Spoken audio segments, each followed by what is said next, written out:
zibanira nawe mana y'ububasha we wuma gutsinda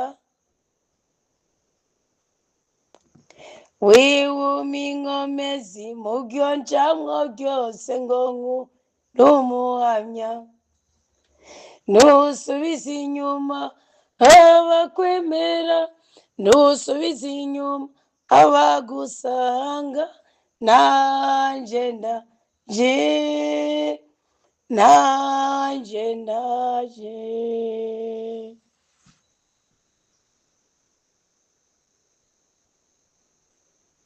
turaje imbere yawe nyaguhora ku ngoma turaje imbere yawe mwami w'abami turaje imbere yawe rutare rw'ubuzima bwacu turaje imbere yawe mubyeyi w'ibibondo turaje imbere yawe wowe soko ry'ibyiza byose ubuzima bwacu bukeneye kugira ngo bubeho burambye kandi buroranewe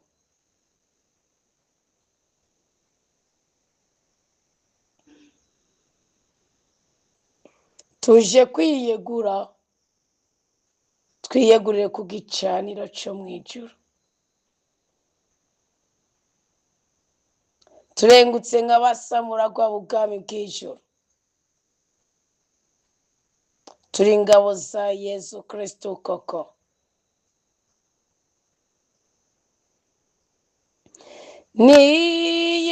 niyeguriye nyagasani nitabye ijwi ryiwe ryiza ubutumwa maje nzobusohoza bwose iteka ndamwemerera mfata ukuboko iteka ndamwemerera mfata ukuboko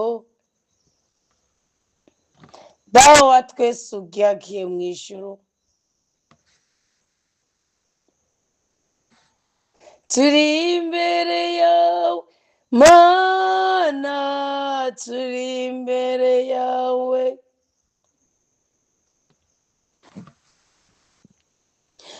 utugenza uko ushaka turi imbere yawe abakobwa bawe turi imbere yawe mana turi imbere yawe ngo udukize utugenza uko ushaka turi imbere yawe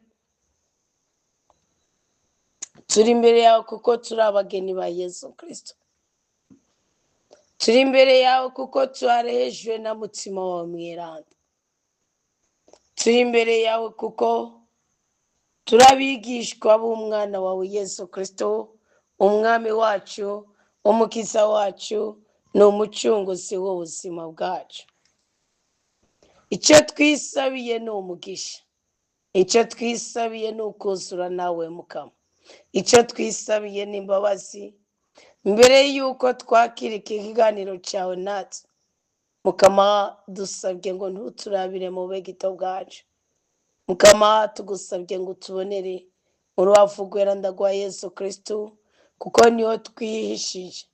niho twihishije amaso yacu niho duhishije ubuzima bwacu niho duhishije ingingo zacu niho duhishije ingo zacu niho duhishije ugushaka kwacu nyaguhora ku ngoma mwami Imana wowe rutare rw'ubuzima bwacu wowe gahimbare k'abababaye wowe mugisha w'abagowe wowe utungisha abakene wowe ukiza abagwayi turi imbere yawe muri izamu ryo hagati ya 6:00 na 9:00 turi ku igenekerezo ry'icumi ukwezi kw'icumi na rimwe 2025 turi mu munsi w'314 turasigaje iminsi 51 mukama kugira ngo twinjire muri wa mwaka udasanzwe hamwe tuzojabutswa nawe kanahani yacu tukayicaramo dawa twese ubyagiye mu ijuru gahimbare ku buzima bwacu.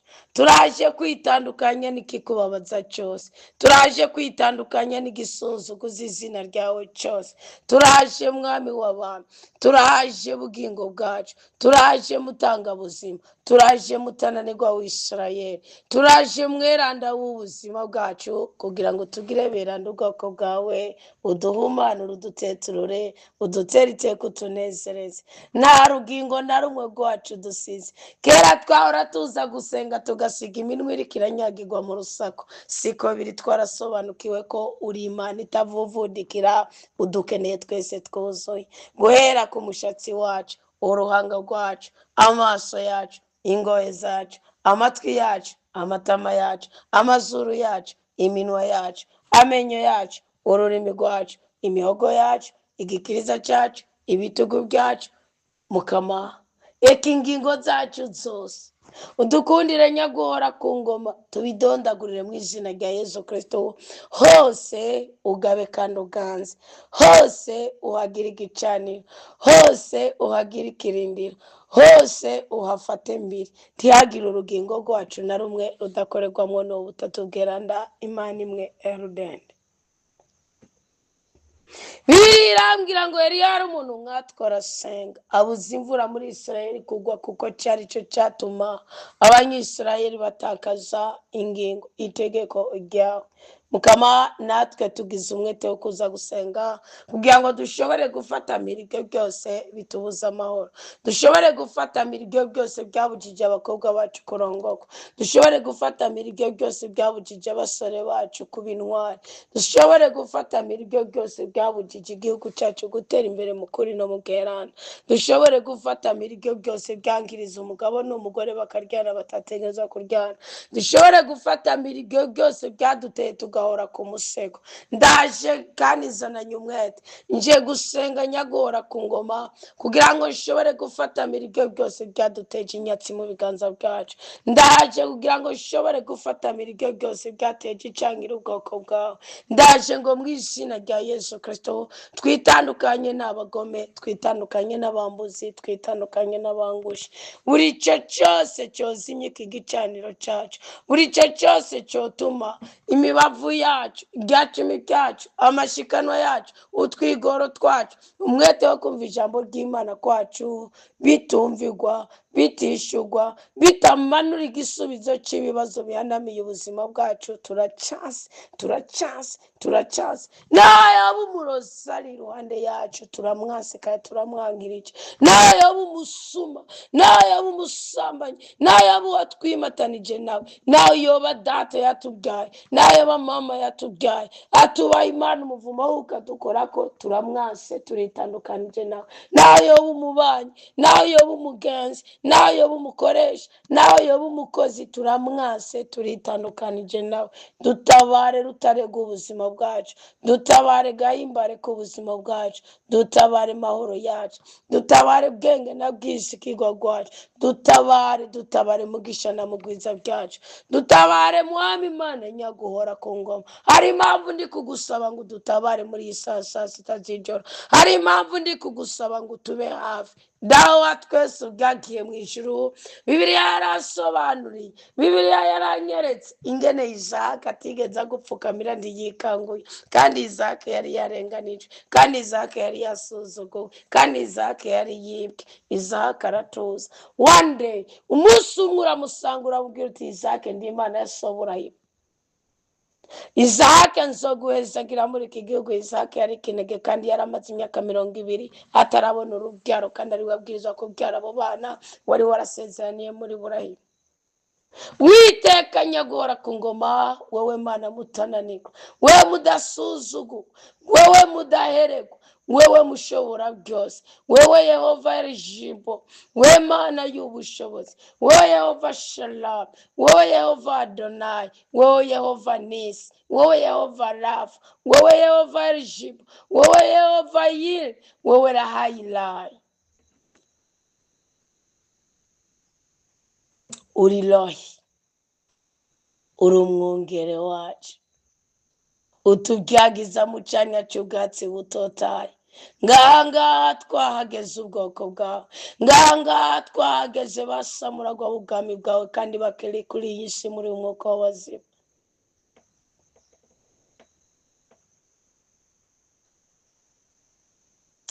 Utuyoboresha inkoni yawe y'urukundo, uturindisha ifemba igihe umwasi w'ubuzima bwacu.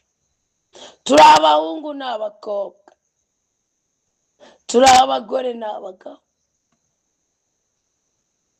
turisobanukiwe tuje kugusaba umugisha. Turavuye mu cya gatatu cy'uku kwezi kwa 11 Nyaguhora ku ngoma. Hari abatarabona agacu, hari abatarubakirwa intahe, hari abatarishurwa, hari ab'imitwaro ikigundanye, hari ab'imitwaro igipangapanganyeko. Mukama ariko ntiturahererwa, Mukama ariko ntituriheba, Mukama ariko ntiturahebura. Ku kwezi kwa 11 wadusezeraniye ibitangaza, ingumba wazisezeraniye gusama nk'uko wabikoreye na kera, ni kuri kubidukorera. Uku kwezi kwa 11 wadusezeraniye gukurwa kw'igisuzuguro cy'ubwoko bwose nk'uko wabikoreye Yosefu. Mukama ntiturahebura. Uku kwezi kwa 11 uguhembura mw'abana bawe, ukwinjiza mu masezerano ku bagupfukamiye, ku bagusenze. Turi kugusenga mu kuri no mu mutima. Nta yindi mana turi bukugereranye nawe, nta Bayali, nta Dagoni, nta Ashera, nta Tamuzi, nta mana n'imwe. Uri Imana iri hejuru y'ubundi bugirwamana, uri Imana iri hejuru y'abanyabushobozi bose. Dushoboreshe kubaho tukwizigiye, kandi Mukama ubyaze umusaruro ukwemera kwacu uzobukoze, uduhezagire ubwoko bwawe. Hari inkumbu tugira yo kubona waduhezagiye, hari inkumbu tugira yo kubona wadutabaye, hari inkumbu tugira yo kubona watubwiye ati muhumure bitungo byanje, muhumure dutungo twanje, muhumure bibondo byanje, muhumure basamuragwa ubwami bwanje kuri iyi si. Biduhe Nyaguhora ku ngoma. Abahungu bibaye, abakobwa bibaye, abagabo bibaye, abagore bibaye, abagwaye bibaye, abo mu buseruko bibaye, abo mu burengero bibaye, abo hagati na hagati bibaye, abo mu manuko bibaye, abo mu buraruko bibaye, abari mu gitondo y'umwanya bibaye, abari mu ijoro bibaye, abariko baragendagenda, abakozi abakoresha, abatwara abatwagwa, inshuti abagenzi, ababyeyi bibondo.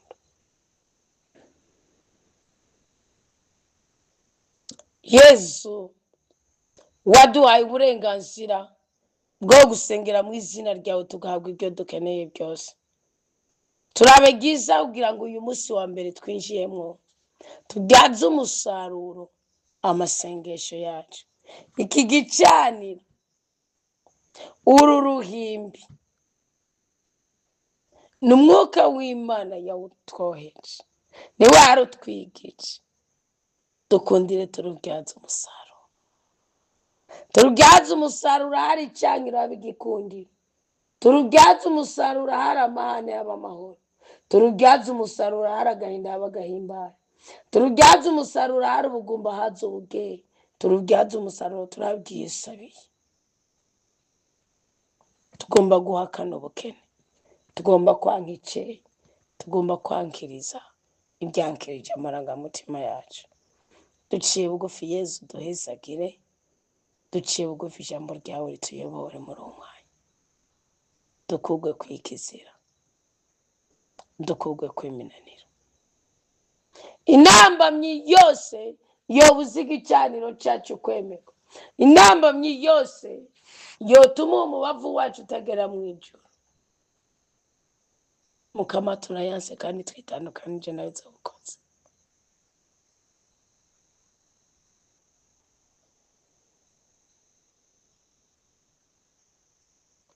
Yesu dukize uzabukoze, Yesu tubohora uzabukoze, Yesu duha umugisha uzabukoze. Tuburanire, turenganure. Mutima w'Imana, mwigisha w'ijambo ry'Imana akaza muri uyu mutima wazindura ijoro kwakira ibyiza by'Imana, wakeneye imbaraga zo gukorera mu kirere kiri hejuru y'ibirere byabo bari kumwe. Erega hari abarozi batwicaye iruhande, imbaraga ziradutakarana. Erega hari abatugendeye, umutima mubi uradutera biranga ko dusenga. Erega hari abadutesheje umwanya, badutesha porogaramu. Turisabiye imbabazi, ariko ntituzongera kwimatanya nabo, ntituzongera gutanga umwanya kuri bo. None mukame iby'umwete, iby'ibyiza, iby'ubwenge, iby'ubweranda, reka mutima wa mwenda bituzanire mu izina rya Yesu Kristo. Duhabwe umugisha no mu bwiza ubwoko bw'Imana. Usengera isengesho wa mukristo, wumva ko Imana ikumva. Ubwira Imana ikizibiye umunezero wawe, bwishyura bwikeka nuko utabyatura byature. Yibwira uti ushobora kuba ariko baranasambanye, yibwira uti niko yaranasenga atarongowe, yibwira uti ni kubera, yibwira uti ni kubera, yihereze birya byose. Imana yavuga ati niko mwana wikanguye. Bivugire mu izina rya Yesu Kristo. Kandi ndakiriye ubwo rufunguruzo uciye uhabwa rwo kugurura buri gufuri yose yari yarabujije ubuzima bwawe kubaho mu munezero. Ababyeyi muheke, abagwayi mukire, ababoshe mu buhoke. Nta jambo umupfumu agifise, nta jambo umurozi agifise, nta jambo umunyeshyara agifise, nta jambo w'umutima mubi agifise. Mwirinde iki kintu gisenya igicaniro cyane. Mwirinde iki cyose cyotubuza ko uyu munsi ku igenekerezo ryacu duhabwa umugisha uri hejuru y'indi migisha yose, kugira ngo n'ibi bice bisigaye byo muri ukwezi kwa 11 tuzobirangize dufise umugisha no mu bwiza, duhimbawe, tunezerewe, kandi twatetura mu makuba y'ubwoko bwose. Mu izina rya Yesu Kristo, amahoro y'Imana kanje muri twebwe, kandi yakire umugisha w'Imana ube muri wewe, ubwiza bwa rudasumbwa buhorane n'ubuzima bwacu mu izina rya Yesu Kristo, amen. Tugire Kristo. Halo, dukomere, Kristo ni muzima. Kango cyane ari hagati yacu, Yesu Kristo na kumirano tege tugoroye imishaha yacu. Uyu mwanya yo bihindura ibiki, ibiri byiza bihindura. Yes, tuva mu bwiza tujya mu bundi. Ibiri bibi nabyo, yes, tuva mu bubi tujya mu bwiza.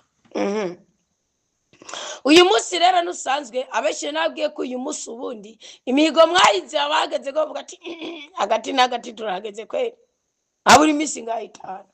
Nongera ndababwire ko kugira dusozera ubu mwaka hasigaye iminsi 50.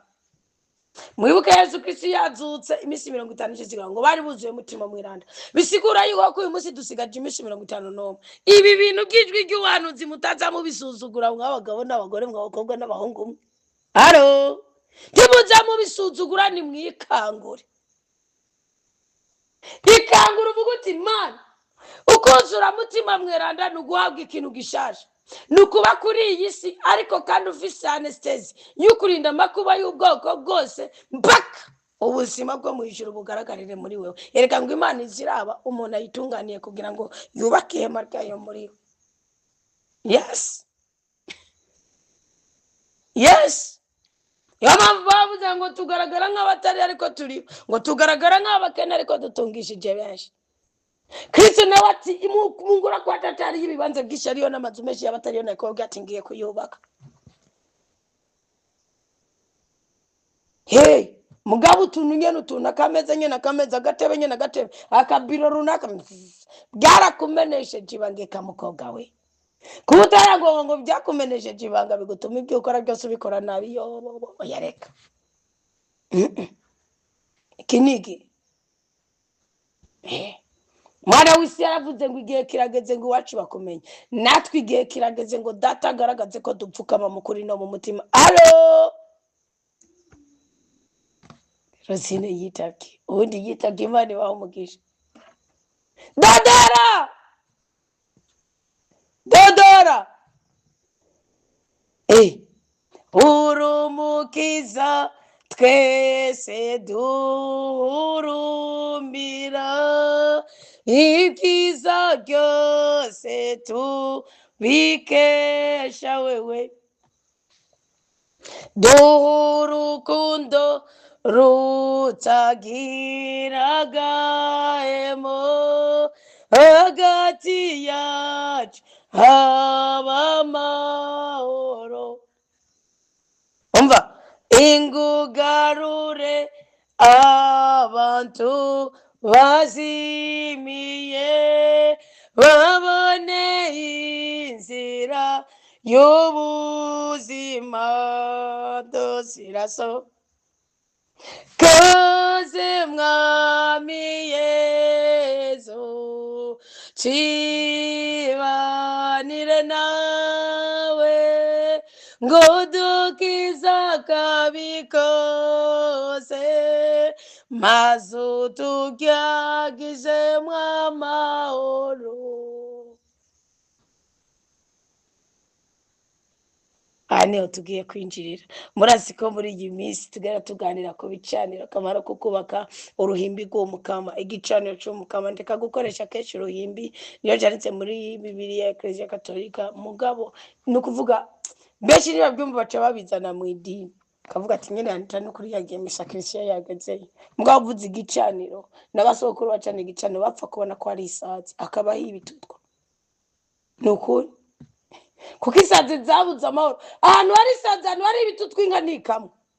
Ubanza gucana igicaniro kugira ngo ibyo bisazi bigende. Kandi isazi mu isi y'umwuka zigaragaza iki? Amadayimoni, amashetani, ibigaragaza ibisuzugura, ibirozi.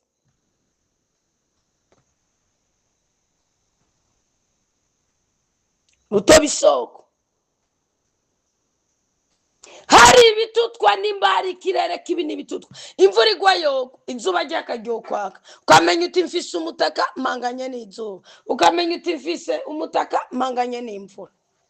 Mugabo ibitutwa biragwaza, nico gihe abantu b'ingwara zo mu bihimba by'ihemero bagira n'ibibazo byinshi. Naje tuganire gatoya. Turi ku gicaniro, hirya cyo twubatse igicaniro ciki cinahava. Mwabanye umukristo yashinze nayo ingene ejo haheze izamuga saa sita naryo nabahaye. Naryo nabahaye kandi no kuri nibaza ko Imana yabishizemwo ububasha bwayo. Kuko jewe nabyo naziga nta nuko nabwimva umugabo ineza itirope. Gusa nari maze hafi iminsi 2 naryama. Ndavuga ati reka ndyama amasaha 2 kugira ndondere ijwi. Kuko iyo maze ibisi ntaryama bigaragarira ku ijwi. Tumenga ngo igribe. Ndabisaba nkabisaba ndonga amasaha 6 akurikirana kuryama. Kandi kugira nzoyaronka niburi ni mu mpera y'indwi cyangwa mu biri wonyene buretse. Imana irandeka nyene goze ndaryama. Roze ngana ryame nkamazanga. Nari naryamye saa 5 ibura, sibyo? Ndavuga saa 6 ndabyuka ku gicaniro cya saa 6. Mugabo nabyutse saa 9.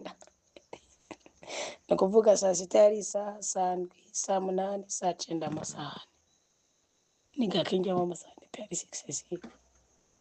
Uwo mukristo ngo acatorizamu ryo ku gicaniro cinapfa.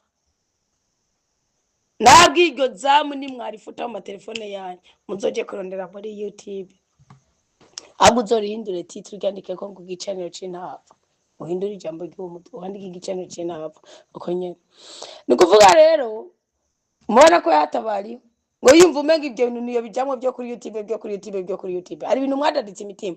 Nagira mbabwire ko atari ukwikunda, atari n'ubugugu, ko nadufata ikiganiro kuko bijya biganiro twe tuba byaciye kuri YouTube. Ntabwo biba ari biganiro bishasha twagize bitandukanye n'ama audio tuba no. Mugama audio kubera telefone zanyu zirafuta. Ariko YouTube uragenda ukakiraba ukacumviriza umurundi ama connection karaza gose. Ukacumviriza ukakiraba ikiba ni igiki ugacuga wirenganira. Nikiza kuguma mu telefone yango kikuzurize mu telefone. Niyo mpamvu kuri YouTube tubibika kandi niyo mpamvu tubibazanira kugira ngo ugishaka uwumva ubundi kiba caciye no muri groupe kandi ubisigaye bizi ugasanga bije ari hafi by'uyo munsi nyene. Ariko ni nk'ukundi musi ushaka kubazanira ikindi cyundi musi koko abarimwe abashasha. Kaga nakamaro k'ikintu kitabikitse muri telefone mugakibikitse handi hantu gishobora kugufasha. Allo mukomere Kristo ni muzima kandi agomba kubasangana marira yo mu butayu aheza yabahoze yose. Ndero ubundi gicaniro abakristo muganda mubaza ngo none gicaniro niki ngo nkarozi naje kumbaza ngo gicaniro ngo ni gisokuru ki no ibicaniro biri ku buzima bwacu nk'ubu ariko ndamutera agatsindo ndamubaza ati rozi ibicaniro we byo biri kuri wo nibi niyikangura ndagani basi icyo wacanye we nikiye niyikangura ariko ni mwikangure sibyo kuko ibi mutarikangura ngo mumenye ibicaniro biri ku buzima bwanyu mumenye n'ibyo muri gucana kuko igicaniro gikorwaho n'ikindi ndabaye nk'akarongo ubuye sibyo nimba nk'ubu mama wawe yaraduze ku mupfumu okay abo batakana kanje karagwaye nagasamye ndagatebye ise tuguma tugwana ubukare no abandi bana bapfuye nabyaye umukobwa nashaka umuhungu akagenda ku mupfumu agatwara kanoti kiwe akagenda avuga izina ryawe akavuga ati ndaje kubera nitanije imbere kanivuga ntihagire wo muhohotera ngiye gukoga rero ni munshinata yashafise uruhanga ndaditse uruhanga rwose ngo nico gituma uruhanga kwanje mu maso wanje nakomandaje kuko umwami Imana azontabara nico gituma ntamwara niza 50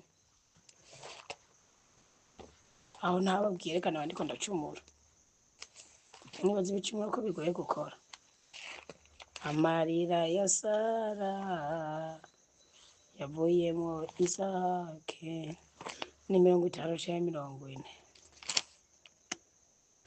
hasi 40 maybe 50 yes bonatetse umugongo abangubita abashikira ubwanwa ndabateka imisaya sinayishije amaso abanuka nabanshira kamate uni Kristo ari ku buzima bwa Kristo burya nibwo tubwirizwa kubamo kuri isi ngo ari ku mukama Imana yarantabaye nico gituma ntamaramaye nico gituma nakomanaje mu maso akamera ngibuye kandi ndazi ko ntazotetekwa ununganiriza ari hafi nukuvuga rero uwo muntu yagiye akakira kanoti kiyo akavuga ati uwo mwana wanje aguma gwaragurika umvuma akaza agatitira agakabakaba inde uzogenda umucakarasa ucagace kurakacakarasa gatishya muto cyo nigicaniro kuri wewe nukuvuga nimba aravuze ngo muhindo nazo gutore buryo mugeze ku bapfumu babita amazina yayo iyo ndababwira ngo ni acacia lava ukumva yuko acacia ni igiti cy'umunyu ubundi giti imisi yose ni kimeco cy'umumana nico gituma ngo kuja kwibunda mu biti by'amatunda ngo byatumye Imana ibarekurirana Nebukadinezari arabatera abambura agaciro abambura ubutunzi bagenewe ngo abagore baho bakabigwa bakabafisa bagamuga bakabagara nk'abapfakazi nukuvuga rero ico gicaniro c'amajambo mawe bakwatuyeko gikugwaho n'amajambo meza wiyaturako ariko kubera bwa butunzi kubera ryarigara kubera kwakwicara uca wisanga wewe ubwawe kuko nabo babigushize ko bakoranye yari mama wo mu mubiri cyangwa papa wo mu mubiri cyangwa senge wo mu mubiri okay niyo mpamvu nakugira ico gicaniro kikuvuyeko sinja muri dushe ngo jani tandi mwitsi ngo bubi banshinze ko burambuyeko ngo jani tamvise gikundi ngo cangiro banyatweko kimvuyeko ngo jani tasinzowe no ahubwo gicaniro gifise umuyobozi kuko nabo cari gicaniro gifise umuyobozi kuko umunsi nyoko waje asibyo birenge byonyene bwiciye kuri uwo mupfumu you understand it murabyumva nuvuga iki Imana basindirenganya ifise strategy yaje kuko igikora shitani yabwiye ati wewe isi genda uburazemperayo naco burya Kristo atarazuka shewani shitani yarafise ku burenganzira kandi muri shewani hari abapfa bari bize Imana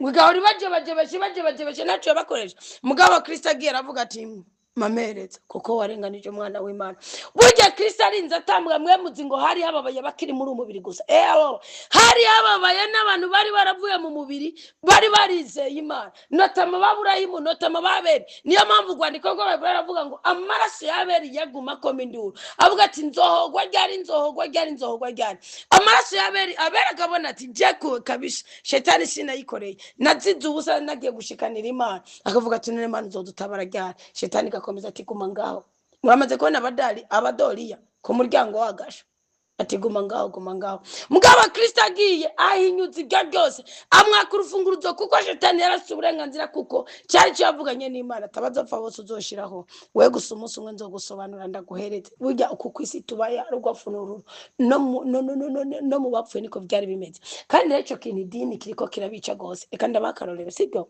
Kristo amaze kuzuka yaciye atandukanye uyu munsi nimwereye Kristo azutse igihe abafashe bakagira idefire baburayimu ngo abantu bose bakabamenya bakagira idefire muri Yerusalemu naganda babwiza ukuri uyu munsi muharanire gupfa muri beranda kuko inzira ukikura cikana iyo ugiye urahabona nitukija hamwe nigikunda nimwaga muzi ngo abantu hamwe tugana twese bakaturunda ngo ari mu purgatori ngo aragizene nukuri kwa Mungu ndabaraye mutariko muri yica ku munsi w'imviro rya munsi w'imviro bese baricuza akavuga ati mana wonyongera ubugingo ngasubirayo mugasanga bamaze kuja inyuma y'uruzitiro nimureke kuroga nimureke gusamba nimureke kwiba nimureke kwica nimureke kwanganira ibanga burayimu yarishuriwe kubera iki ndaje ndabaganira akamaro k'igicaniro igicaniro rakikuriko wari ushobora kucikurako niyo mpamvu muhanda woga nimusuye kudadika imitima yanyu Imana ni kwereka utangira ishikano ryawe genda uritange nuvuga uti jewe ndijaniye mu bitaro genda nk'umukunzi n'uwundi kuko nawe bazonza kukuraba mugabo nikibi gicana uri kurica genda ushira hamwe n'abandi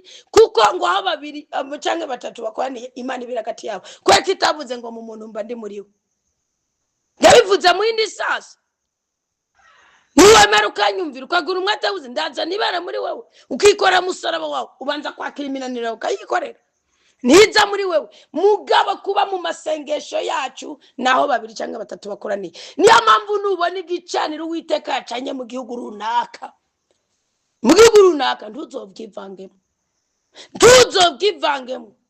ntuzobwivangemo ngo uri gihangange ngo je nije nyowe idini ngo nyowe iparuwase ngo nyowe akagatumba ntuzobwivangemo igicaniro cy'umukama kirinze cyaka muzi imyaka bimara muzi imyaka bifata ko Uwiteka gutegurira mu ibanga kazogutuma ku mugaragaro ibicaniro bibariko ndabarahiye birabimura ku ntebe mwimyingo ukayimutaraguje bakagutora bakagwizigira kwera ubutwari bwawe mugakugira uhararame bigasaba kuraguza bigasaba kusambana bigasaba ko wiba bigasaba kubesha bigasaba kunyanganya isi n'ibicaniro byayo ibicaniro bibariko nubona ufise ubuzima buhungabanye ubuzima butari ku murongo nagenda babwira ikintu kimwe hari ikintu nemereye Imana ndabwira ni Imana narabonye akantu wakondeye ubundi jewe nagize imibabaro myinshi mu buzima muganda yibonye ubu kandi rero akandi Imana yagingirira nta na rimwe nava mu buzima mbanje guhangayika no kugira mbe mu buzima bw'amadenda mu buzima bw'ikije sinahangayitse no nahangayitse kwera ibisuzuguro bindi ko nibiki mugabo kugira umugambi base nk'ubureka reka ndabakaro kugira mu byumve kugira nige primaire ndayimare je sinahangayitse naradubiye rimwe mu mwaka wa gatandatu ndatora ko nkurunja muri interne nk'abandi kugira ngo mare ijya cycle inférieur iba byita ntuze ijya ni ndayiwaga ingene bayita sinahangayitse kugira nje superieur sinahangayitse kugira ngira impinduka mve muri bya bintu byinshi y'ama playback y'ama interpretation n'ibiki sinahangayitse nagiye mu ishuri ry'ababikira byaryoroshe ku munsi umwe haza evangelisation muri communauté de Emmanuel nkumva mbikunze kubera iki ruhande navuga ati aba nabo baratamba bagasara nka jewe reka nzoze gutambiza iz'Imana n'undi muri ababikira nta kindi gishoboka ntibyakunda ko tumena amarameri ngo tugiye gutamba ntibyashoboka twajaye muri etesa twajaye muri energy iryo kosa nagene gukora kamene nagene gukora kugira ngo ngire mariage ntabwo byanduhije kugira ngo mbyare naho imfura yapfuye kandi habanje gucamwa amezi umenga 6 sama ntabwo byanduhije nabyo ngiye gukongera naho nari kubyara ntaco byari kuntwara hekape urumva ngene Imana yari yamaye umutima udadara kuburyo ikintu kiba nukuvuga je umuntu yapfuye none ibyo bindi bintu harazi ikintu kiniga nyene nkabona umenga hari ibyo twe tukimaraniye hari ibyo cyane keshi mbona umenga hari cyo ntamukoreye ciza basi biba biyeze none minduri kandi muri ko maze kubura abantu no kubura imfura ukabura nyoko mama wanje nta myaka 45 yakwije kuri iyi si ukabura nyoko wawe umva ko yakenyutse cyane mu musaza wanje tungana nta myaka 40 yakwije kuri iyi si ibyo bintu ganuze hari wundi nawe atakwijije na 25 kandi twasa gose ibyo ni bihagije ngene byakije aho ugukunda ikitagukunda uraza urugo rwanje ngene rwatakaye razine uno muzi yatwenza ko guturika wawugura n'umuntu urazi ko buri umuntu arije ubundi je mu bantu b'urukundo kandi mu bantu buzura n'abantu hafi bose ndimwo je n'umupfumu n'umurozi muza gatwuzuye ngamukaniriza kandi nico kizobatera guhinduka umupfumu tuzohura amasomo ya ryamurozi guhera muri umwaka wa 2026 azoba hindutse kandi azoba yatuye uwo nzogira Imana tugahura azoba hindutse kandi azoba yatuye mu kugahura n'umuntu ukamubwira uti bonjour akabukwima niwamwiciye umuntu ni azina ratuzara twekara we umuntu aciye imyaka 8 utamu ariko mara w'ijuru we Imana izikorera ibitangaza umuntu aciye imyaka 8 utamubona nga n'ibicaniro gusa ushaka kwibaza ngo nawe nta gicaniro kiba kikuriko ku buryo batakuramutsa oya yaba igicaniro cyari kindi ko sinagira umutima wo kumuramutsa nawe n'umuntu aciye imyaka 8 ndiciye umuntu ahubwo umuntu wa mbere yankosomye n'ubutunzi bwanje akabomara jere vuga tungira n'amakosa yose nwarora bukoreye yo waheze iyo gacha kumuramutsa nawe nyuma yo baraya ibicaniro igicaniro ni ikibi kikwibagiza agaciro kawe kikakwibagiza akamaro kawe kikakwereka kuri igihangange iyumvira ko uvuye gusenga bonjour n'ugiye umuntu muhuje amaso iyo muntu uvuye gusenga ni bahani ashe n'ibicaniro gusa haba nabo kubabarirwa nabo gusengerwa ariko undi mwanga cyane yumviye ati ngira baba baje bonyene baramaze kwibambira umwana w'Imana niko gwandiko rwa Heburayo kane avuga ibicaniro rero ni bibi gose kubera iki igicaniro kigutandukanya n'iciza cyose Imana yakugeneye wowe kugenda mu gicaniro ona nkuko ndiko ndagenda nkuko ndavuga ati je ndiko ndagenda iburyo mugabo kubera ko mfise igicaniro ahari umugisha wanje sindatumbera nimba umugisha uri iburyo nkibubafu nkabona yuko novuma nzunguruka duvate ko ubutabazi bwanje kubukuri bugarama ngiyi Gitega nkavuga ati reka ni nzirimo duvate ko ubutabazi bwanje kubukurega yemwe mvuye Muramvya vuara ndi Muramvya ngomba kuzi Bujumbura ubutabazi bwanje kubukuri bugarama yemwe iyo jetani yambwiye ati bitoro naco bitwaye genda utembere umwanya naco gutwaye ukabanza kuzunguruka ukigitega makamwe bugarama nuwo nyozi kirenge kandi ari wari ubutabazi bwawe ari wari inzabu yawe ari wari umugabo wawe ari wari umugore wawe ari wari ubutunzi bwawe ari wari akazi kawe aho hantu urahura aho hantu kahura aho hantu kahura Igano nushobora kubyikura ko nigikunda nguri gihanga nguzi gusoma Bibiliya no gusa murona Pawulo ikimana yamukoreye nigiki ibyo cyane nawe byari bimuriko bikamutera kwica kandi Pawulo ndiyigeze yica abona ko ari kagira nabi yabona ko ari kagira neza idini ryewe ariko Imana iramutwara imutunganiriza muri Saudi aho hakujya aho nahora Imana imyaki Imana ari imwitunganiriza uwo muntu yakugira ngo uzoze guponda icyari karakora ubusa n'umupancaritsi mu buzima ndi kuganira ku bicaniro ibicaniro ni bibi cyane ni bya bintu bituma uhuzagirika mu mwanya wo gutuza ni bya bintu bituma widodomba mu mwanya wo gushima ni bya bintu bituma ugayana mu mwanya wo guca bugufi ni bya bintu bituma wivumbura mu mwanya wo kuduzwa promotion ibicaniro bigutuma ujya kwimenesha ijisho aho kwiherera ngo ubwire Imana uti ndungikira igikona kinkure muri aka kamona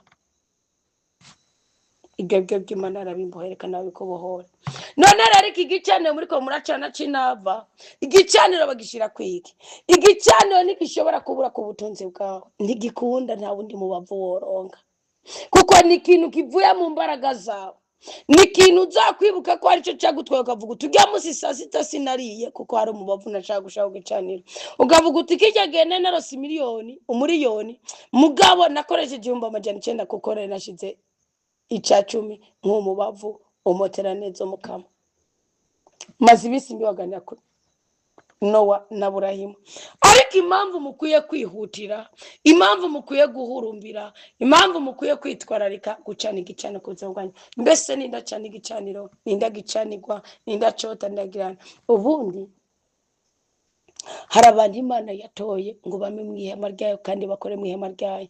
Iyo bavuga ngo bene Levi ngo ngo bama basukura ihema ry'umukama n'ibandi, ubundi genda ihema ry'umukama nawe uri ihema ry'umukama. Nijya ndaya nijya mboregwe nujya mupfumu nujya murozi aracyari ihema ry'umukama, kuko ari munsi y'iki, ari munsi y'amasezerano, ari mu masezerano, cyane mu masezerano ari munsi y'ukuboko ko ari munsi y'ukuboko k'ubushobozi kw'Imana, sibyo?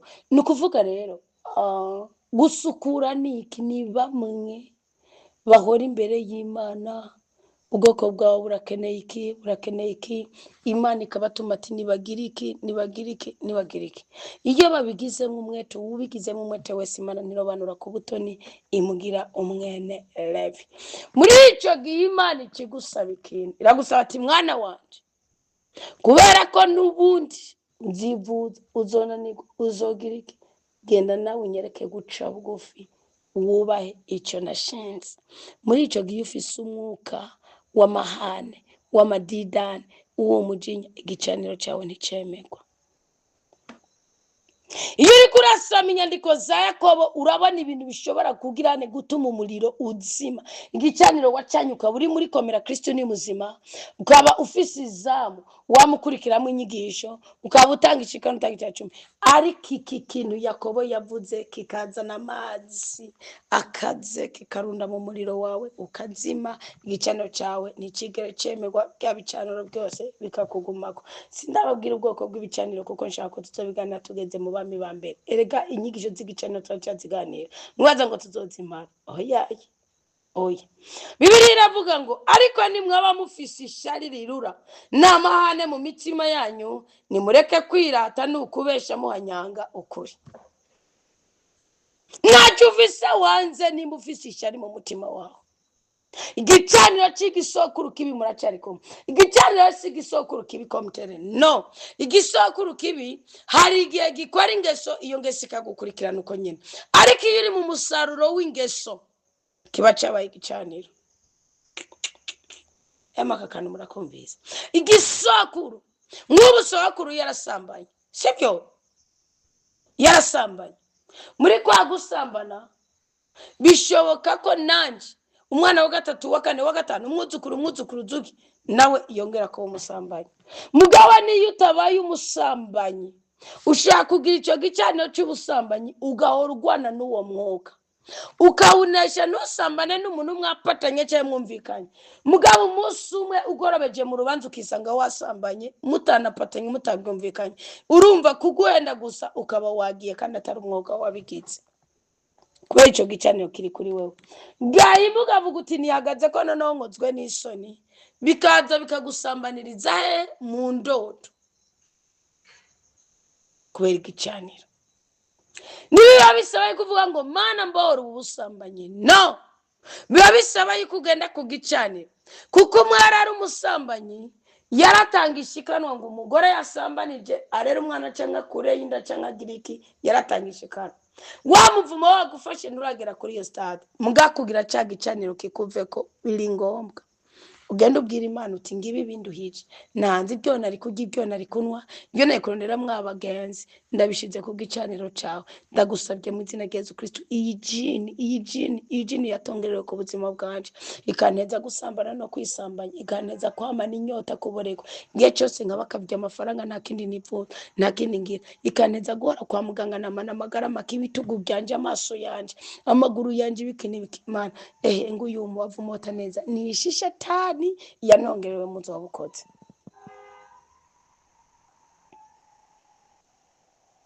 Ariko n'ubu ufise ishari, ariko n'ubu ufise amahane mu mutima wawe, gomba ureke. Kubera iki? Ishari girukana Imana, amahane yirukana Imana. Imana n'ibanu hari amahane. Ndabaha akarorero. Burayimu none nitwasomye mu gitabo cy'Itangiriro 13, ariko arava i Mesopotamiya, ingene amahane yahereye mu bungere ba Loti n'abungere ba Burayimu, ngo kubera ubusho bwari bwababanye bwishi, Burayimu akaza ati nukuri ngiyi ntara zose ndazisize imbere yawe, ngo ubwo nyene agitandukana na Loti, Imana iramubwira ati Burayimu, iburyo, ibubafu, imbere, inyuma, hasi, hejuru, mu buseruko, mu burengero, mu manuko, mu buraruko, hagati na hagati hose ndakugabira. Nta handi Loti yatora. Kandi Burayimu aba yaragejejwe kubera iki? Loti naho yavuye agahamwa ntiyashobora gutwara umubabaro wa Burayimu kuko yari yamuhaye inda ya bukuru. Icyo narakibigishije ko ejo sindagihagarara ko no kuri radiyo ry'ubutumwa naracigishije ko Imana iheraho nyene iravuga kubera kwitandukanya n'amahane. Tuzotunge mu buriri bwawe amahane ngo uvuge ngo ibisokuru byaramvuye kufite igicaniro. Ninagucana igicaniro cy'umukama kuko Burayimu ndaje kubabwira gato ndacisha ko Burayimu yakuye ububasha bw'uko ashobora kuganza abami biteguye bafise ingabo bamenyereye kugwana, kandi akura ububasha bw'uko Yesu Kristo umwami w'Isalemu Melikisedeki amuzanira umukate akamuzanira n'umuvinyu. Burayimu akugwa kwishashara abona gutanga kimwe muri 10. Wahatanze kimwe muri 10 ahabwa umugisha, ahabwa ubudahangarwa. Kandi Burayimu icyo cyose icyo gicaniro cyane ngo cishi jini y'amahane n'umutima mubi. Yakomeje gukunda Loti aravuga turi mwene wacu. Nije nahamagawe umugabo izi nduru sindazemeye. Raba iyo uja n'uje ubafu nje buryo n'uje buryo nje ubafu. Agira umutima wereye ineza, wereye urukundo. Hari umukristo kare kajya gashishiro mutanga ku ca 10 cyo kwishikanwa, yavuze ngo ndasabye Imana, ngo ndasabye Imana imu umutima ukunda abandi, utigungana, udaca urubanza, utababatsa. Naye ndafatwa n'inyonzo idasanzwe, banza kundamika ibitugu. Ndavuga ati hari abana bazi gushishira pe. Ndavuga ati hari abana bazi gushishira Uwiteka n'umurenganye mwihere cyane ko bisabye atabisabishije iminwe misa. Ngomba nkubwire ko ibintu bibiri bishobora gutangira imigisha yawe kandi usenga ufise igicaniro cy'umukama. Ugomba kwitandukanya n'ukutasobanukirwa ibisokoro ibicaniro bikuriko. Icyo ni ikintu kibi cyane. Niyo mpamvu iyi nyigisho iyo saa sita z'ijoro mukwiye kuza muyikurikirana. Icya kabiri ni ugutanga nabi.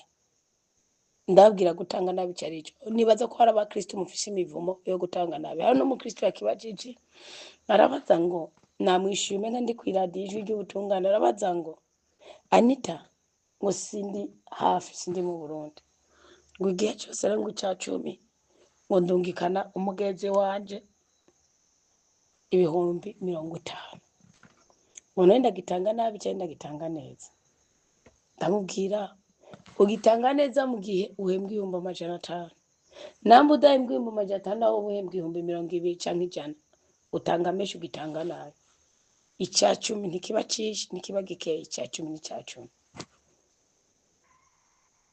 Nabwe nawe usanga warufise amahera 7,900, ugasanga bijya gusaba ko icya 10 ari mu duce turya duce turenga ko twita imbuto. Ubuti ni cya 10 n'imbuto ko yanutanga ikire munsi. Ndanga atari ko n'imbuto uhembwa yarenga cyagize kwitanga nabi. Ibyo nabyo bishobora kubuza umugisha byanyu. No kuvuga kuko imigisha y'abakristo beshi irahandi stoke. Ntibariko barahaca, ntibariko barahabona, biko baca handi handi. Hari umugisha abantu uri kurahaca yani stoke kwera kubikora uko babyumva. Kandi hari umuvumo uvuga ngo ko babikoze uko byumva. Kutaharaniye kumenya ico ndabivuga ko imivumo mu Roma hatanye. Murumva ko ari ibi. Icya gatatu ni kudadika umutima wawe bishobora kwicika icaniro cyawe bikankiriza ituro ryawe n'amasengesho. Ngubwitonzi mwene ubwo suguruka buvuye mu ijuru, ariko nubwo kwisi nubuva kuri kamere y'abantu nubwo amashetani ngako ahari ishari n'amahane haba hari amahindagu n'amoko yose y'ibikorwa bibi, ariko ubwitonzi buva mu ijuru ubwa mbere nibugira akanenge. Bakundwa bo mukama nababwiye Yakobo 5:16-17 yavuze ngo Eliya yari umuntu nkatwe agira umwete wo gusenga icyo yasabye Imana cyose gikora uko kandi cyaba gitangaje. Nambuzi yuko hari icyo ukeneye gusengera, gira umwete. Nambuzi ko hari icyo ukeneye ku Mana, gira umwete. Turamaze iminsi 10 turinjiye mu gice cya kabiri cyo ku kwezi kwa 11. Turinjiye ejo tuzoba dusigaje iminsi 50 Pentecote. Tuba dusigaje iminsi 10 kugira twinjiye mu minsi 40 y'amasengesho yo gushima, gusaba, kongeza no gukuraho inzitizi. Amasengesho y'urubyiruko yo kugenda n'inkota y'umwuka. Hasigaye iminsi 10 gusa. Musenge imbere yo gusenga, musenge biriko murasenga, musenge n'inyuma yo gusenga. Nambuzi ko hari ikintu ushaka gusengera, gira umwete. Ariko uyu mwete nuwugira witwararike iki? Witwararike kugira ubwenge butagira iki? Akanenge. Ubwenge bushingiye ku itegeko ry'Imana. Ngo bisubiye kandi buremesha amahoro, bukengenga, bukubaha, bukuzura ubuntu n'ibikorwa byiza, ntiburenganya, ntibwiyorobeka. Wirinde kwiyorobeka, wirinde kurenganya, wirinde ibikorwa bibi, wirinde guhuruduka, wirinde gukebakeba, wirinde gushinyagura, wirinde guca intege abandi cyo gutunga umutima widodomba. Ngo kandi igikorwa cy'ubutungane kirangurwa mu mahoro n'abaremesha amahoro. Namba ushaka Imana, namba ushaka ubutabazi, namba ushaka iri chance y'umwuka, irinde ibi bintu. Irinde amahane, irinde inzigo, irinde ubugome, irinde ububegito, irinde akarengane, irinde ubwiyorobetse, wirinde gukengera abandi, wubaha abandi kandi wubahe Imana, uzobuhiriwe. Iba utabwirinze igicaniro cyawe kizamamwo amazi, umubavu wawe ntuzigera umota ngo ugere mu mazuru y'umukama. Kandi ahubwo kuri burya Imana iratera iteka igatabara ndetse n'abohora ikamwe murakinata. Akandi ko kamaro k'igicaniro, mugabo rero iki gicaniro kitaba gifise amakarita, kitaba gifise izi neza, ndababwije ukuri kibapfa kubusa. Nkunda umugabo Aburahamu niwe tumaze iminsi turabira ku bicaniro imbere ko dushikira Abaheriya, sibyo? Niwe tumaze iminsi turabirako. Uyu mugabo Aburahamu yaranyumije, aranyumiye, ndavuga nti Mana wewe nawe ugira neza nk'uko kose. Aburahamu aragenda aragwana n'abami, aragwana n'iki, aravuga ati mwebwe ngo mu gihe cy'amaferi, murabona, avuga ati mwebwe ntimwonsinda. Wagomora ingabo ziwe zarigizwe n'abantu 318. Yes, 318 arabwira ati ngo tujye kugwana. Ngo abami bose bari bakoranye iyo ntambara arayitsinda mu kibaya cy'umwami. Ngo umwami wa Gomora aza kumusanganira aramukeza. Ngo umwami we Salomo nawe araza kumusanganira aramukeza, kubera ko yari yagize umutima wagutse kwigwamwe abandi.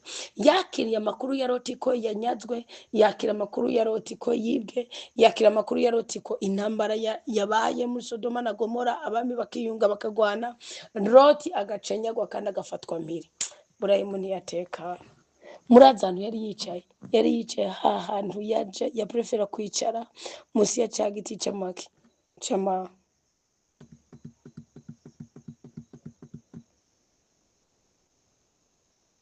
Aburahamu yumvise ko umuhungu wabo yafashwe, agomorora ingabo ziwe zigizwe n'abana 318 n'abatoye zavukiye mu rugo yiwe, arabakurikirana gushika idani azicamo.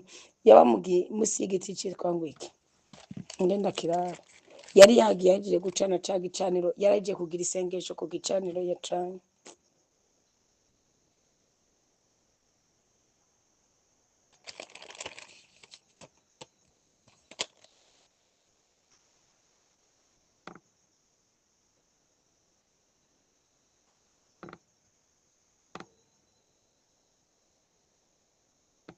Tabutse.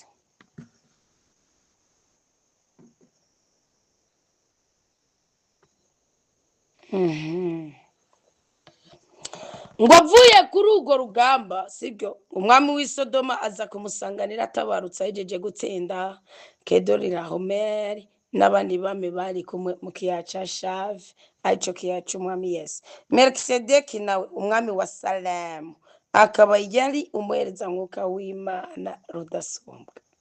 Ubu rero araza akagusanga iyo umaze gutunga mu mutima wawe iki gicaniro c'ubugwaneza, iyo umaze gutunga mu mutima wawe iki gicaniro c'urukundo. Kuko iki gicaniro c'ubugwaneza n'urukundo byerekana umwuka w'Imana akorera muri wewe, byerekana ubudahangarwa bwa rudasumbwa aba muri wewe sibyo. Hama ngo araza Kristo Yesu azoza gusanganire, azoza kugumbire, azoza guhobere, azoza gukize, azoza gutwengere. Yesu twengera abana bari ku musego, abana bari mu bisuzuguro, bari mu mibabaro. Mu gihe uzowagize uwagize umutima wagutse kandi ukwigwamwo abandi. Aha rero umaze kugira uwo mutima wagutse ukwigwamwo abandi, ndabapfinze icamwa gica kiza ngibi byamwa byo gutunga igicaniro c'umukama mu mutima wawe. Kandi igicaniro c'umukama mu mutima wawe gishingiye ku neza y'Imana nawe, ineza y'Imana nawe we n'umugisha ku bantu. Mu byo byose biheze ngo Aburahamu umukama aramubonekera amushikiriza ijambo ati ntutinye Aburahamu, jewe ndi nk'inzu yawe, impera yawe izoba nini cyane. Ubundi Eliya ngo yagize umwete wo gusenga abwira Imana ngo imvura nisuye kugwa, afata mpira imvura ntiyasubira kugwa. Ngo yarongera agira umwete wo gusenga abwira imvura ngo nigwe irongera kugwa. Bisigura iki? Nagamba abwire ko umwana w'umuntu n'ikindi kintu uri kuri iki gicaniro. Ndavuge ngo iki gicaniro, vuga ngo iki gicaniro uri kuri iki gicaniro, uri kuri uruhimbi turiko turubaka. Imana iravuga ngo ndacyafise abanje, Imana iravuga ngo ndacyafise abankunda, Imana iravuga ngo ndacyafise abo bayitegeko ryanje. Muri ico gihe Imana nta kindi gihata umutima wayo, kuko ngo Nowa mu gitabo c'Itanguriro 8 ngo Nowa akibikora ngo Imana ngo imotegwa neza wa muntu wo kuragenda ngo iravuga Nowa ndirahiye sinzosubira. Alo Imana yirahira igakora mu bubiko bwayo ikavuga ati akira ndi gukombora Rovide, ndi gukombora Rovide, akira genda wubake, genda ubyare, akira. Igicaniro c'umukama. Umva Aburahamu igicaniro c'umukama ngo Imana yaciye imubonekera ngo imushikirize ijambo ngo ntutinye, ndi nk'inzu yawe, impera yawe izoba nini. Ntutinye mukobwa wa rudasumbwa, ntutinye ngo nuko ugwaye, ntutinye kubera imyaka yawe, ntutinye muhungu w'intwari, ntutinye mushingana, ntutinye mupfasa kubera amahane yo mu rugo, kubera ubukene, kubera amadeni, ntutinye. Nawe wamuroziwe, nawe wamupfumoye, ntutinye ngo nawe ugere Kristo agutabara. Ngo Aburahamu amwishura ati mukama Mana uzompa iki? Ngiye ata mwana mfise, kandi uzotorana urugo rwanje ni Eliyezeri w'i Damasi. Aburahamu amubwira ati raba niwamaye kubyara, umuhungu yavukiye mu rugo rwanje niwe azotorana iryanje. Umukama araheza amubwira ati uwo si wazotorana iryawe, ariko uzova mu bura bwawe niwe azotorana iryawe. Ngaha Imana ikwibukiriza kuramanya amasezerano, kabwira ati nta kintu na kimwe kivuye imusozi kizoza guhangayikisha ubuzima bwawe canke kukirane guhesha icubahiro ubuzima bwawe. Nico jewe nyene nzokwihera n'ububasha bwanje. Ndabara Aburahamu yazofite imyaka ngira nka 86 kubera ari gati imbere yuko atera inda ya Ismaeli. Uhabwa uburenganzira bwo kuganira n'Imana amasomo yandi. Imana ikaza ukubaka urumva uruhimbi rwawe igicaniro cyawe, ukavuga uti Imana nukuri nunyihere urugo, nukuri nugera mu gusobanukiwe, nukuri nunyera Mana yanje, Mana ukagira ikiganiro abantu bose bakibaza ngo umugwayi utari umugwayi. Nico gituma Bibiliya ivuga ngo ntuzohirane ngo wite umuntu umusatsi, kuko Imana iyo wacanye igicaniro c'umukama Imana ikaza mu mutima wawe urahimbaga ukaganira nayo, abantu bagacanganikirwa nawe ugatangara. umukama araheza amubwira ati uwo si wazotorana ibyawe ngo hanyuma umukama amujyana hanze ati tegereze ijuru uheze uharure zirya nyenyeri ni wowe ushobora kuziharura amubwira ati urubyaro rwawe ruzongana gutyo Aburahamu yemera umukama nawe aca amuharura mu ntungane. Alo umwasa ncira icyobo Imana ikinyereka icyanzo inyitaho nk'umuke yankunda iyo mana nzoyiririmba. Bakristo muze dusenge abera n'abavuza impundu abamarayika baririmbe kuko Imana yaciraganje ngomereza jewe ngomereza nigina Imana ngumiriza nigina Imana iyo ngeyita ikavumera ngira ndayiririmbire ndayininaze nira sunga ni munyakigongwe n'Imana ingirira neza umubavu botaretse uratutse no mwijuru tukana ibitekerezo byacu akanyamuneza kacu imibabaro yacu agahinda kacu ubugumba bwacu ubwibone bwacu ububegito bwacu ubukene bwacu ubushomeri bwacu ubumanyene bwose wamubavu umuhataneza ubitugane rwose amajambo ashike mu matwi y'Imana yacu kuko aciye ku gicaniro cadomekewe mwijuru. N'Imana ingirira neza ndayiteye impundu urukundo rwayo nagakura iyo ngeye ikwiye gusengwa. Uzogira ubutware uzogira uburenganzira bwo kuganira n'Imana amaso mu yandi abisi bagatangara numara gucana neza igicaniro cyawe kandi agushimiye rwose. Byumvikana ko igicaniro wacanye cy'amasengesho ushobora kugishaka mu mubavu wawe kikaguhindukira iki kikaguhindukirira ubu kikaguhindukiriza ko ubudahangarwa umwe buguhuza n'Imana mukaganira amaso mu yandi ukayibaza ikakubaza ukayibaza ikakwishyura nawe ukavuga uti ndongeje kubera iki ngongera amubwira ati ni jewe umukama nagukuye muri uriya bakadisimu ngo ndaguha iki gihugu ugitorana.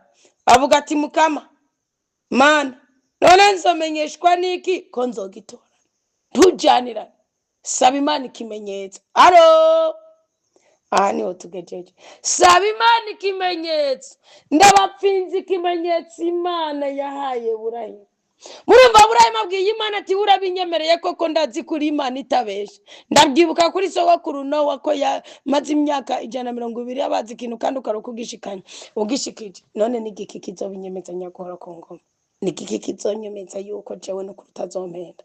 Muzi Imana yambwiye ati Burahamu umvirize yamusizemo agapfindo nuweza gusenga ukabona bakubwiye ngo sitaka sinigukeneye ntukavuge ngo ntiwasenze. Umvirize ingene Imana yamubwiye ngo genda unzanire ishashi y'inka y'imyaka 3 ishashi y'imene y'imyaka 3 imfizi y'intama y'imyaka 3 niba 3 intunguru imwe 4 n'umuswi w'inuma 5 genda ubinzanire nagira mbabwize ukuri ko ndababwiza ukuri ko atasezerano ry'Imana rigaratwe.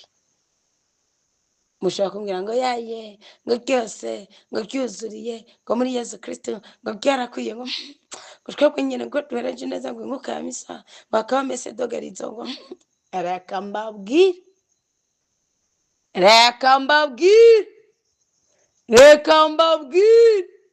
iyo ari imyaka 1000 wanyiyaze baje gukinda kwa kiranga gukindira kiranga no gutongera kwa kiranga iby'inkuka ya misa ndababwije kuri ibikora iyo wayitongereye kwica kwiye.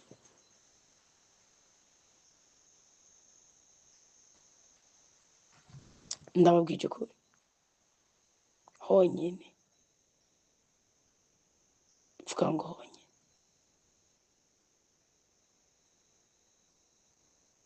Yesu niwe yabyivugiye Matayo 11 arabyandika bamukomoka ko barakaramba arabyandika.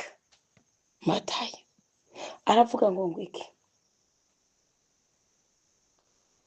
ngo guhera kuri Yohani Batista ngo ubwami bw'Imana buraharanirwa kandi intwari zibugirana muzempere rwose ni mu kinati akareka.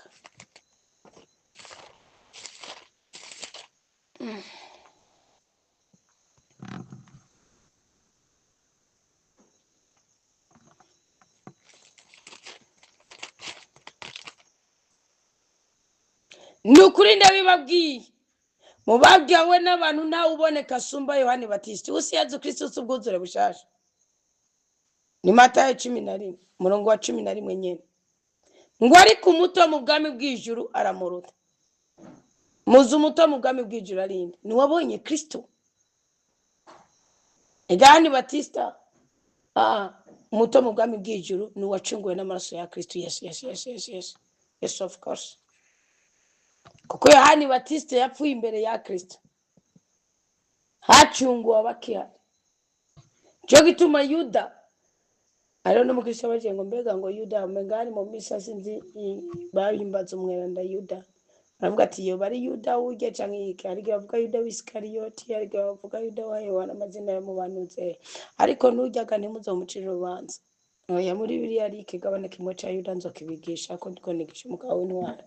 Murabi cyo yanditse reconciliation, yamudi yanditse kwisubiza hamwe, sibyo? Ngo ariko umuto mu bwami bw'ijuru aramuruta.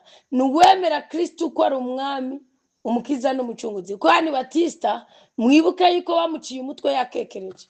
Ubwo Yohani Batista yari igitangaza, mugabo mubyibuke neza ko yari yavutse kugira ngo Eliya yagiye mu ijuru adapfuye, kuko Kristo yigeze kuvuga ngo mbega si we Eliya.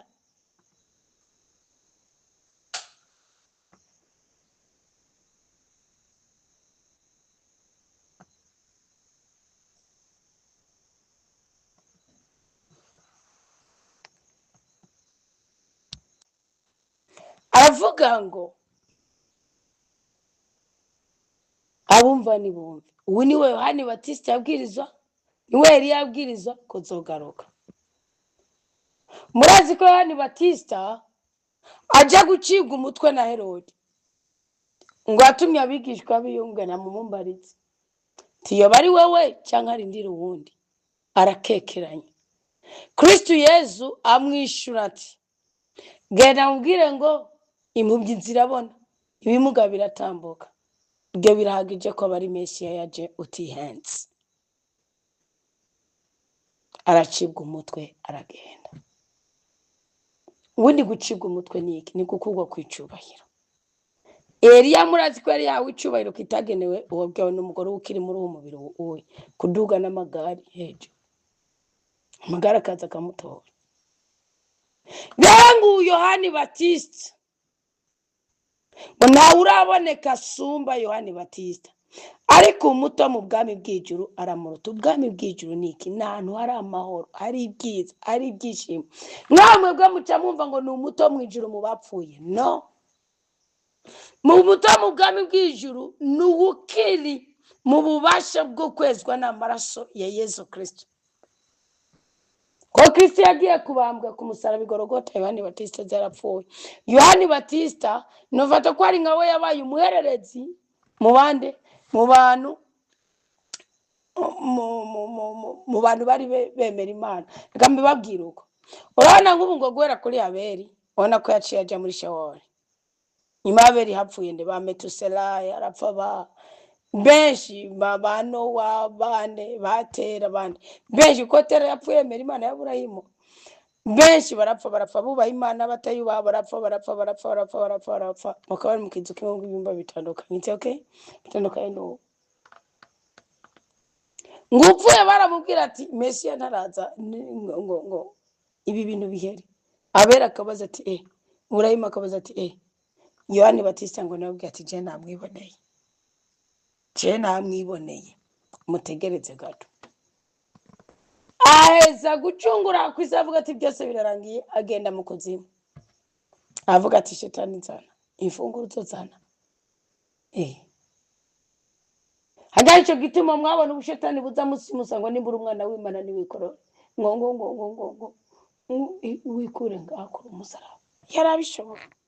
Mugabo ntibyari ngombwa kuko hari ngombwa agende apfe nk'uko abandi bapfuye mugabo agende kugira ngo abatake. Niyo mpamvu uyu munsi nimukwiye kubifata nka kera. Kristo aravuze ngo umuto mu bwami bw'ijuru. Ubwami bw'ijuru tubwima ingoma ngaha. Kristo Yezu niwe yavuze mu Matayo 6 ngo dawe twese ubyagiye mu ijuru bariko musenga muvuga ngo izina ryawe niryuba, ubwami bwawe nibuze. Ubwami bw'Imana mutariko murima mu mitima yanyu muri ngaha kuri iyi si, n'ahandi ntabwo muzoronka, kuko ngo tunezerwa inshuro zirenze 100 kuri iyi si no mu buzima buzokurikira. Ubuzima ubayemo uyu munsi nibwo bukugarantisa ko no mu ijuru uzobuhiriwe. Ntimukareke gusaba umuyondi, ntimukareke gusaba umunezero Imana. None Zaburi 147 iravuga ngo mwirirwa muriruka murara kwijoro murarira ubusa, mukirirwa muriruka murondera ibyo batunga ngo ariko Imana inezereza abasabyi babo bigamiye.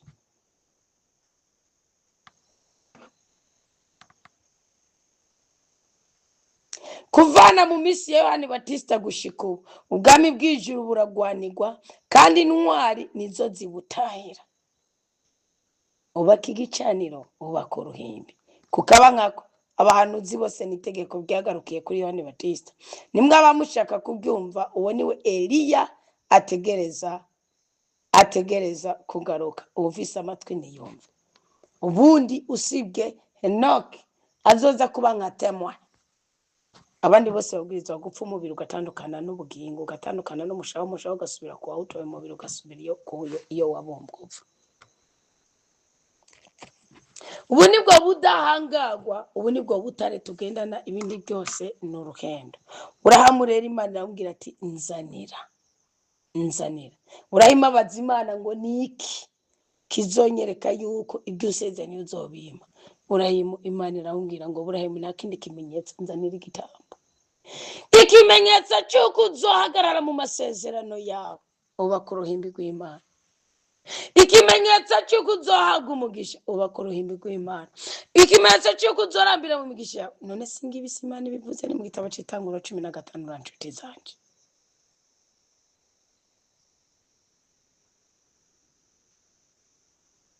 Kandi nimba muri ko muragotwa, umuvumo wo ntimuretse kuba kumwe nawe. Ndasozereye. Icyo udakwiye gufinata ko namugomba kuramba, ushaka kuranirwa, ushaka guhagarara neza mu masezerano yawe, ushaka guhagarara neza muri kigaye yawe, ndeka nakubwira ibintu bibiri. Ubaka uruhimbi rw'Imana. Uruhimbi rw'Imana ruravuga, rurakora, ruravura, ruratabara, rurabohora. Shira ko mubavu mota neza. Ntuzidodomba, ntuzicuza. Icyo washize ko kizotuma Imana ibona ko uyubaha. Kimwe mu bintu bizohesha kanovera urwo ruhimbi rw'umukama, icyo gicaniro cy'umukama wubatse, kugira ngo nawe kugwe ku bindi bicaniro by'igisokuru kibi. Kuko Aburahimu yarakuwe ku muvumo, yarakuwe ku ijambo uri ngumba, ahubwo ahabwa ijambo kuko ngo yavuye arambirwa arashinzira. Ahabwa ijambo abagukomoka ku bazobera baja abandi. Muga Kameme barahari. Ntibavuye bava mu intwari, ntibavuye bagwirira mu Misiri. Nzobisome neza ngaha ku murongo wa 12 ngo izuba ririko rirarenga, ntukidodombe.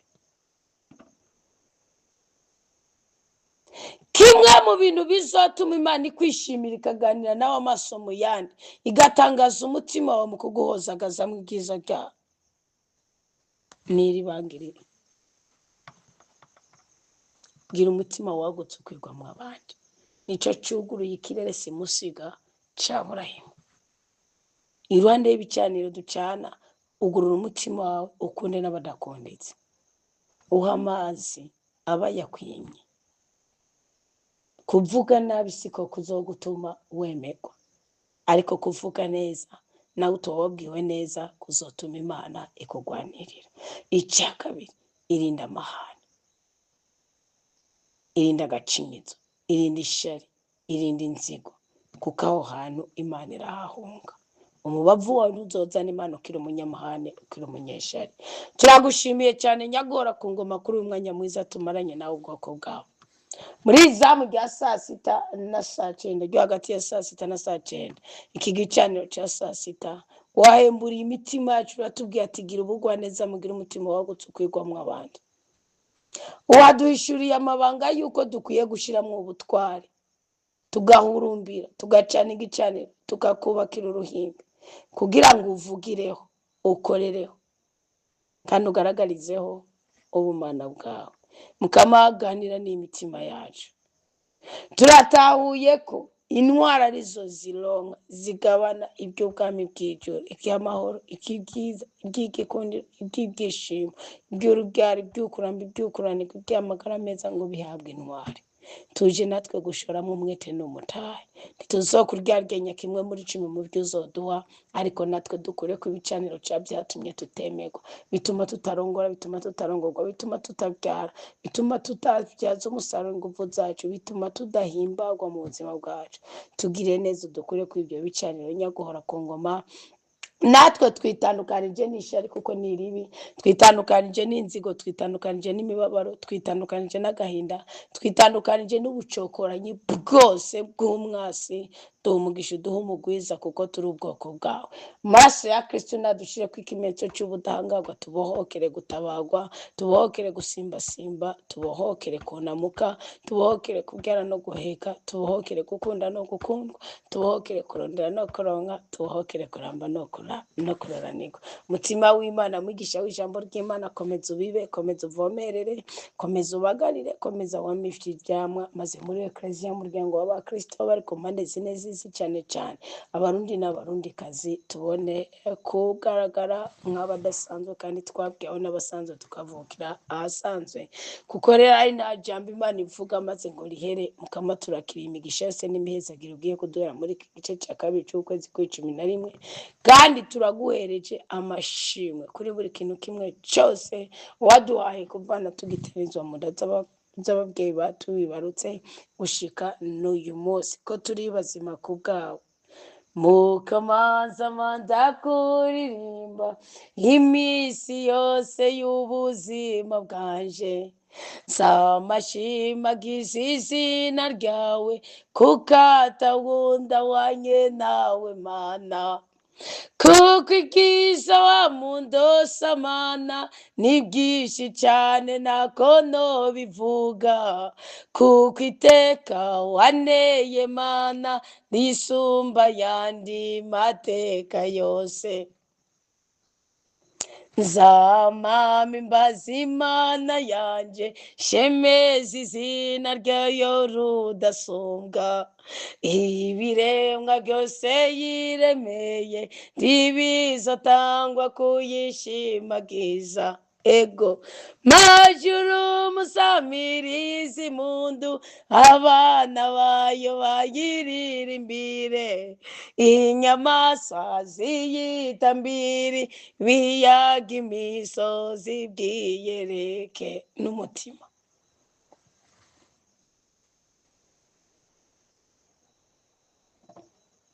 N'umutima wanjye wose,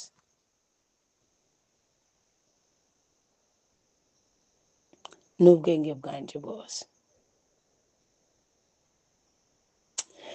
Umutima wanjye uzamushima Imana yanjye iminsi yose, igihe cyose nzoba nkiriho, sinzotinya kuyishingira intahe.